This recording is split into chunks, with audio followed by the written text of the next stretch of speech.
You didn't pick anything. I didn't. You want to talk about how Batman's still good? You're just going to talk about these figures. And cups. We can talk about those. No, I don't have anything to say. Does that mean I we're bet live? that says we're live. And we're live. Hey, everybody. Thanks for tuning in to, nobody's probably tuned in. One person's tuned in. It's me. You're watching you? Yes. Wheels within wheels, man. We'll give people a minute or two to, process that notification that we're live. Or we could just start talking and they can catch up from the beginning of the video. Live from Alter Ego Comics, this is Comics Are Awesome. We're here to talk about this week's best comics. I'm Mark. I'm Josh. And we're back. Back again. Yes. Back in black. Hit the sack? Is that... I don't know. You don't know the words? Back in black! Yeah. That one? AC/DC? Yeah. Yeah. Okay. So... lots to talk about this week. I'm lying. There is not a lot to talk about this week. It is a pretty light week. It is a light week. It is small, but it is mighty. Yes. We're talking about this week, right? Yeah. Okay. I have a short stack. I was trying to figure out... I had an actual pick, and now I can't remember what it was, honestly. Superman? No, it wasn't Superman. Excuse me. Josh is choking on his coffee. It's liquid. It's difficult, but I suppose. Okay, so as we were saying, it is a little bit of a light week, but there is still cool stuff that you should check out at your local comic shop. I am going to go with... There was another book, and I'm drawing a blank, but I'm going to go with this anyway. Avengers No Surrender. Let's just call it Avengers.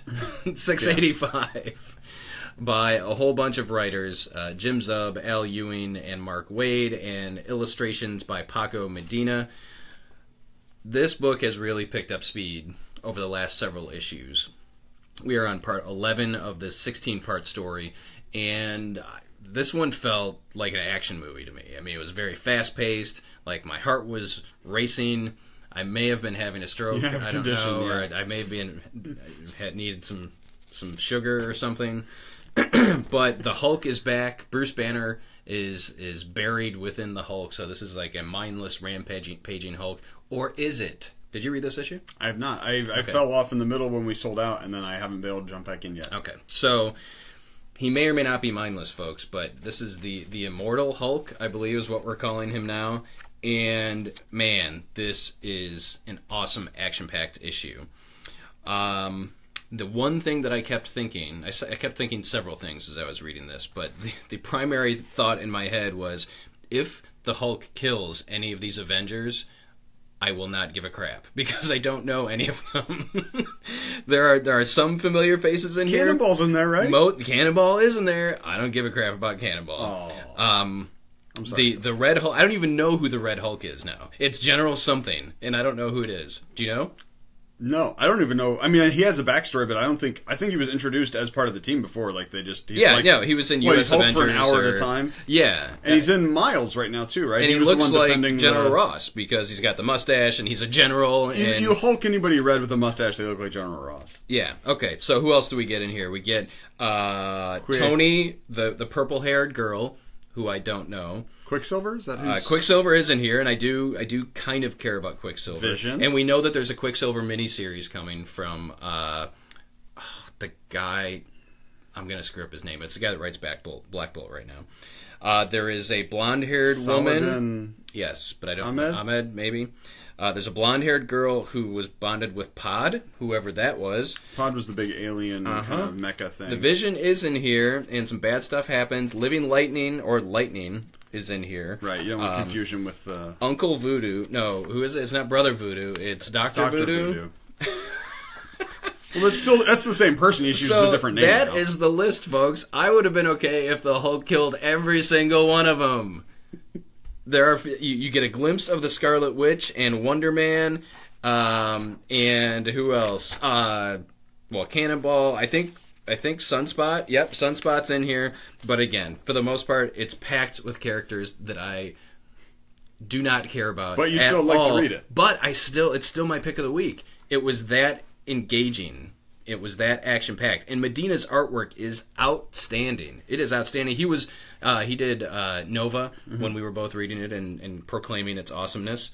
So for the art, for the action-packed story, for whatever this is doing, moving the Avengers forward towards Jason Aaron and Ed McGuinness's Nothing.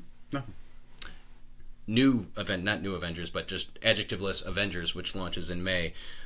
Avengers 685 is my pick of the week, despite how I lambasted it. Is it lambasted or lambasted? I've always pronounced it lambasted, but I don't know what's actually correct. I also pronounced it lambasted. You should never make fun of someone for mispronouncing a word. It means that they've learned it by reading, and reading is good. That is because Josh mispronounces. Well, it's really just because I learned everything. It's from really reading. just the comic creators' names that we mispronounce. Yeah, I learned everything from reading. So there you go. Now let's take a minute. I want to say hi to those of you that have joined us. Jess, thanks for tuning in, and yes, that cup is cute, and yes, we can hook you up with one if you need it. Cruz, thanks for hanging with us. Scott, Ed.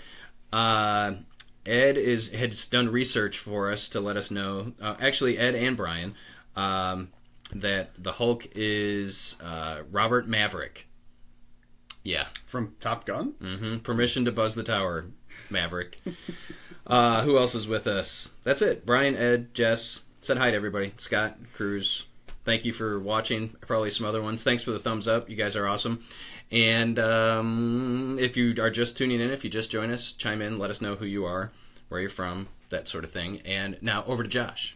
First up, my pick of the week this week is Lucy Dreaming, #1 from Boom Studios. This is written by Max Bemis, lead singer of Say Anything. Is that Bemis, right? Yes, and Say Anything to me is a movie. It's not a band. But. Right, but he's written some comics before, too. He has, yeah. And illustrated by Michael Darlinas, we'll say.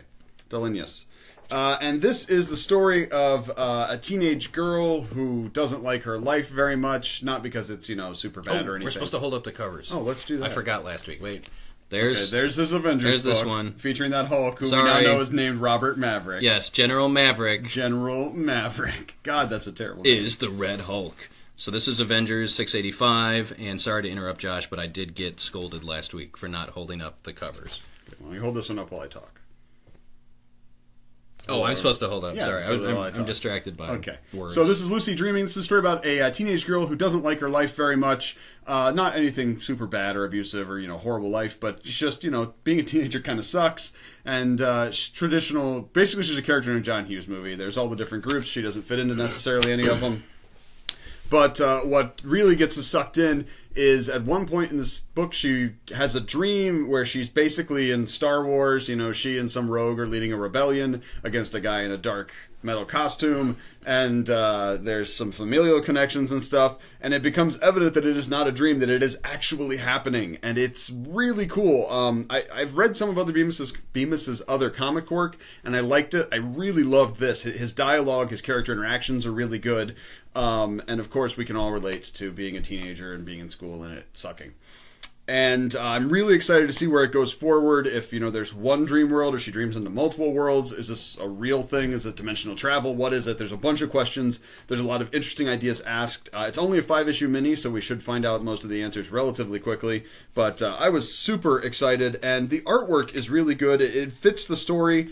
It's equally applicable to kids making snarky comments to their parents and giant robots getting shot in the face and stuff. So it's kind of cartoony, but it really works for the type of story being told. So I was really happy with Lucy Dreaming from Boom this week. I enjoyed it as well, and this should totally be your take a chance on it book for this week. Boom Studios is doing some really great stuff that's getting overlooked because of the massive amount of comics that are available every week. But if we both give it a thumbs up, hopefully it means something. Probably not. I don't know. Okay, so I want to say hi to Paul, who also wants to let us know that Max Bemis also writes Moon Knight. He's the current writer of Moon Knight.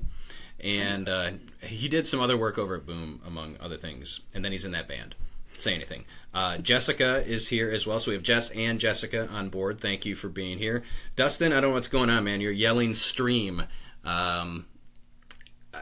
You looking out the window? You looking out the window? Is there a problem with the stream? I don't know, but if it is a problem, hopefully it resolves itself. If you do have a stream-related problem, I would advise you don't cross it with anything. Also, take some Saul Palmetto and go see your doctor. He's a problem with the stream. And Ed Bemis, when he hears that name, he thinks of the... Oh, Dustin's excited to see us. That's why he yelled stream. He's here for the stream. Stream! Woohoo! So do you yell like concert at the start of a concert, or what is usually the band name? Yeah, you just yell out. And you can't really yell, so you comics are awesome! Or Josh and Mark. I don't know. I'm glad nothing's wrong, Dustin. Sorry. We do not have a stream-related problem. This is a false alarm. There is no stream problem. We're not crossing the streams. And Ed, thank you for being my fellow Twilight Zone junkie. When he hears the name Bemis, he thinks of the Twilight Zone, because it was Henry Bemis, who was our Time Enough at Last. The glasses guy. Yes. Oh, he yells band. See, there we go. Band. All right, you guys are awesome. Let's keep moving here. We've got my next pick is not actually in front of me. We don't have a cover because we sold out of it already. But the new issue of Superman, which is the second part of Boizarro, written by Patrick Gleason and Peter Tomasi, artwork by Gleason, I think. And there was an assist on the art. There's somebody else with him, but it was mainly Gleason. But this is... We're headed towards the swan song of Tomasi and Gleason on Superman, and really that series has been outstanding. Mm-hmm. Their run on that is excellent. To go, I think 40 issues with a couple fill-ins is really no small feat. But DC has been they chose wisely for Rebirth. You look at most of those teams are still in place. Some of them have switched, but most of them are still there, and it's been really solid storytelling. So Superman has been outstanding with Tomasi and Gleason. As I said, part 2 of Boizarro, I believe there is one more part left, and it's just great. It's emotional, it's action-packed. You got a bunch of Bizarro speak again, which I found it much easier to read this time around. This time we're not in Bizarro world mostly, so right. They're interacting with regular characters and stuff. But the last page really made my day. Okay, yeah. And I will not spoil. It for anyone. We do see other Bizarro characters. Yes, some of whom I don't think I've ever seen before, but may have been around. Yes, but definitely, if you grew up in the 70s and early 80s, you will also squeal with delight when you get to the last page of Superman. So I don't even know what number it is. 39, 47. What number is Batman? 43. 43. So it's probably 43. Should be 43 because they've been in sync for the most part. So Superman, definitely a winner, and while I am sad that Tomasi and Gleason are moving off of Superman, I am very anxious and curious to see what Brian Michael Bendis does. So, as I've said many times, you're probably tired of hearing me say that. All right. Mighty Thor 705, written by Jason Aaron with art by Russell Dodderman, probably? Mm-hmm. This continues the Death of Thor arc, which it just seems to take a really long time to kill a god, apparently, because that arc's been going on for a little bit. Really, this is the culmination of years of storytelling by Aaron in the Thor books, starting in Thor God of Thunder, and through Unworthy Thor, and Regular Thor, and Mighty Thor. It is the story of Jane Foster. It is brilliant and heartbreaking and epic and awesome, and I pity everyone who didn't get to read it, because it is amazing. You could still read it. You can still go back and read it and trade. Sure, you should do that. While he pities you now if you haven't read it. I'm just saying, Mark Twain said that the only difference between people... I can't talk. Words are hard. It's good. I was like looking at you, waiting you were. Waiting for you to drop some wisdom. I'm not prepared for you to look at me. I batted my eyes. Don't look at me when I do this. What did Mark Twain say? Mark Twain said that people who don't read great books have no benefit over people who can't read them. That's deep stuff. And of course, anything attributed to Mark Twain might not actually have been said by him, because internet. Yeah. That is an awesome cover, Jess. This is the Art Germ variant. The Art Germ variant. Stanley Art Germ Lau is apparently working for all companies these days. He's done a number of Supergirl covers over at DC, which have been very popular. And now, actually, he did the cover to Phoenix, if you will. Phoenix Resurrection #1. And now we have the Mighty Thor 705 as an Art Germ variant. Super cool stuff. Josh, what did you have to say about that variant? I don't understand what's going on with the costume here. Does she have like an exposed midriff? And where does that ring go? Because it's clearly not just through the... We don't see it go across the gap. Like, does she have a stomach ring? Like, that's like a huge staple kind of... I don't understand what's happening. I don't understand if anyone can shed any light on that for us, and if you happen to pick up... It's a very pretty variant. The Art Germ variant, study it closely, because it does look like Jane is wearing a midriff. shirt, or perhaps it busted during battle. I don't and she just know. just took the nose ring off one of the goats and just... Yeah, that could be it. Jess thinks it may be a belly plate. I don't know. Maybe. Finally, for me, we'll stay in the world of Marvel. And this is an interesting one. I should point out that this was Alex's pick of the week. Alex is one of our teammates here at Alter Ego. Iron Man Hong Kong Heroes, #1. Now, this is a one-shot written by Howard Wong, artwork by Justice Wong. It's a good name. I could say something, but I will not. So I don't know where this came from. I think it was a digital first thing. It's Howard Wong and Justice Wong, and Yes. all of the main characters in this last name is Wong. Correct. So this is Hong Kong Heroes, not Hong Kong Phooey, Ed. And the reason that this... First off, the writing's pretty strong. The writing is... It's good. I expected nothing out of this book. Right. Every time Marvel does one of these, I kind of overlook it because it's usually... I hate to say this, it's financially motivated. Not like everything they do is probably not financially motivated in some way, but if it's a good story, that's great. So Hong Kong Heroes is a one-shot focused on Iron Man, who's in Hong Kong for business. There's a Stark Expo opening in Hong Kong, and their Hydra is involved, and S.H.I.E.L.D. is here, and there's some new armor that is unveiled, and one of the Wongs gets to wear the new armor. So what this could be is the introduction of a new character that we may see in the proper Marvel universe. Featuring the debut of an all-new armored hero. Yes, it says that right on the cover. But what this really is, it's for those of you that want to read a single self-contained story featuring pretty much every Marvel character that's been on screen since 2008. There are maybe there's some exceptions. Like I don't think Ant-Man's in here. He could be, we just can't see him. He's very tiny, but we get Black Panther, Hulk, Iron Man, Captain America, Black Widow, Hawkeye, Strange? Yes, Strange Doctor shows Strange. Those are the big ones. War Machine. Yeah, War Machine's in there. That's right. So it's a lot of people from the Avengers and the Iron Man movies, and then throw in Doctor Strange and Black Panther.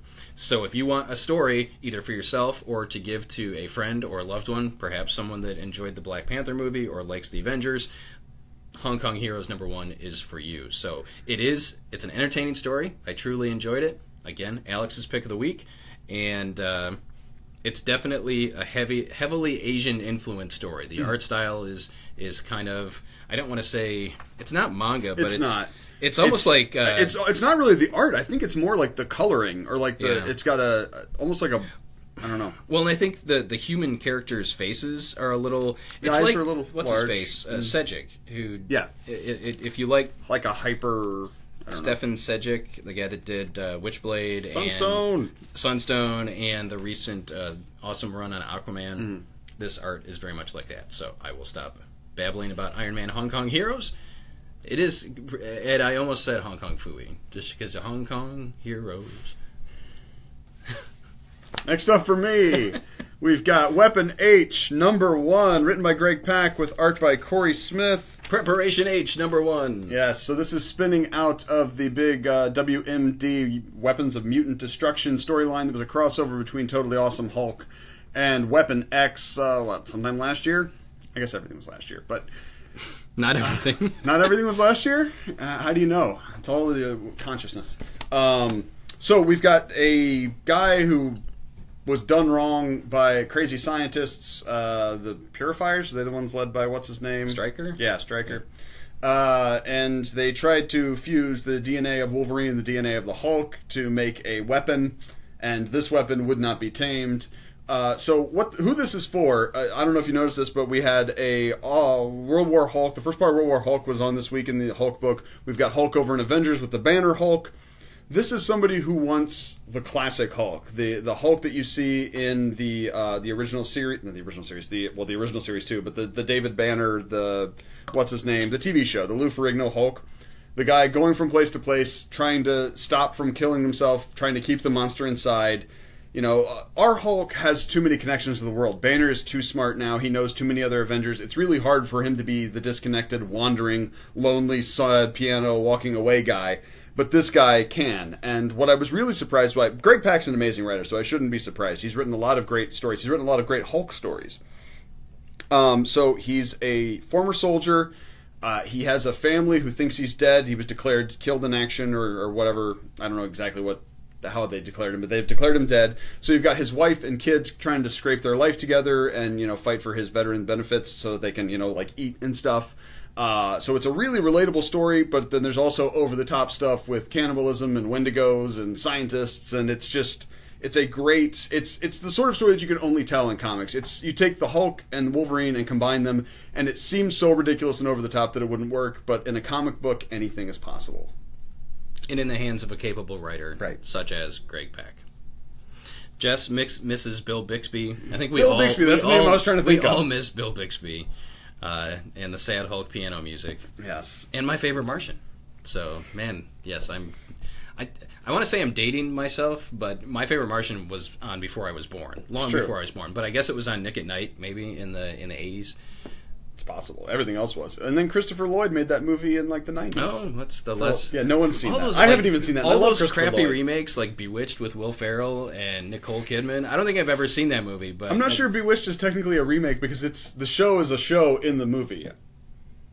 I don't know. I mean, because the TV series Bewitched existed in the universe of the Bewitched movie, so it's not... They're about making a show. It's not... Who was the other guy in My Favorite Martian besides Christopher Lloyd? I have no idea. Okay. So who was it? I don't know. I didn't know if you were. I thought this was a trivia test. I'm like, I don't know who that is. No, it was, and then it was Bill Bixby, and then there was the older guy who was like the gardener on Star Trek: The Next Generation. I'm drawing a blank on his name, but he was a character actor that was in lots of stuff. But I don't know. I imagine that was the Christopher Lloyd character, and then so he was the Martian. Christopher Lloyd was the Martian. So I don't know who was the human. Yeah. Anybody on IMDb right Dick now? Dick York. No, I have no idea. I don't have another comic, so yeah. Also, I don't really have a lot to say other than Tom King's Batman is still amazing. Mikel Janon's artwork is super pretty, very relatable, very kind of touching. Batman and Catwoman versus the entire freaking world because it's all controlled by Poison Ivy. Just a great Batman story, and this is the last part of this arc, I think. It feels like it was the end of the story. Yeah, there might be. I'm trying to think of what issue 44 is. It says the wedding begins. Yes, it does. But the wedding itself isn't until 50, right? So we've got some time. There is, so much to look forward to. Mm-hmm. We're in March. First quarter of the year is typically slow for new releases. It's if you live anywhere where the temperature changes, it's cold. I mean, we had a snow day today. Second day of spring, kids get the day off because of snow. But as we head into the rest of March and April and May, there is so much to look forward to from every publisher across the board. We've got Action Comics 1000 celebrating 80 years of Superman, which has all new content by all kinds of awesome creators, and including the first published work by Brian Michael Bendis at DC with art by Jim Lee on that story. We've got the Batman Catwoman wedding coming up. We've got Marvel's Fresh Start, which you can put in your litter box, I think, and your kitty cat can walk across. Actually, I'm really excited. That wasn't an indictment of the Fresh Start. That was the name. That was just the name. But Jason Aaron writing Avengers, Ta-Nehisi Coates doing Captain America, Donny Cates, Matthew Rosenberg. The stable of writers that they have over there is top notch. And then you've got independent publishers doing super cool stuff too. So Ed has saved me with some names. Ray Walston was the name of the actor on My Favorite Martian. He was the old dude, and his name was Boothby on Star Trek: The Next Generation. I know who Boothby is. Yeah. That's what we do. We talk old TV shows and comics here. New comics and old TV shows. That's what you get when you tune into Alter Ego Comics. And in case you didn't notice these guys, we got a couple new giant-size pops out this week. We've got Treebeard from the Lord of the Rings line, who is 18 kinds of awesome. Treebeard. Yeah, just great. And the Hulkbuster Iron Man, who weighs about 10 times as much. This is from the upcoming movie Infinity War, not to be confused with the original one, which was exclusive, not to stores. So this is the first time you'll be able to buy him at regular retail. I think this is like... It's solid. I was going to say die-cast, but it's not. No, it's just really heavy. Like really heavy plastic. Oh, yeah. Super heavy. And then, of course, as Jess pointed out, the awesome chip mug, which is awesome. You can drink out of this. This is legit to drink out of. Let me see what the washing instructions are. Oh, it's not a toy.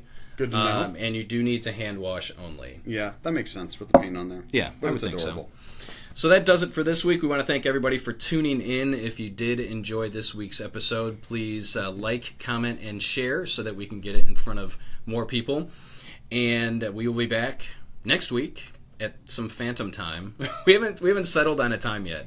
But feel free in the comments if you want to post a time that will work best for you. We'll at least look at it and see. Also, see denote your times. Denote it in Eastern time, so we don't have to convert. We are in Ohio, live. so we're Eastern time. So keep that in mind when you're offering time suggestions. So we appreciate it as always. Thanks for tuning in, and we'll see you next week. And now Josh will offer up some words of wisdom, possibly some lines from a song, or nothing.